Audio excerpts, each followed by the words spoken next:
ये पठान मुहाजिर पंजाबी के नारे की बेस पर ये सब कुछ हो सकता है। अगर मोहम्मद बिन कासिम कहता है मैं अरबी हूँ और बनु उमैया का हूँ, तो बनु उमैया की खिलाफत मैंने कायम करनी है, उमैया खानदान के चंद लोग उसके साथ हो जाते हैं, बाकी सारे क्या कर जाते हैं, कह रहे हैं इनकी जंग हमारा मसला थोड़ी है।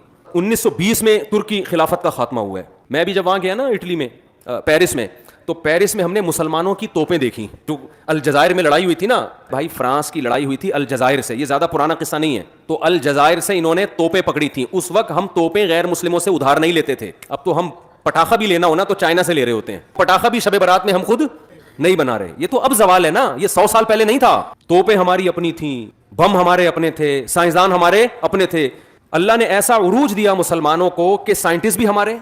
अंग्रेजों ने अपनी किताबों में यह बात लिखी है, 400 साल तक हमारे साइंसदानों की किताबें गोरों की यूनिवर्सिटियों में पढ़ाई गई हैं। 400 साल तक, 2-4 दिन की बात नहीं है। हमारी यूनिवर्सिटियों में गोरे पढ़ने के लिए आया करते थे।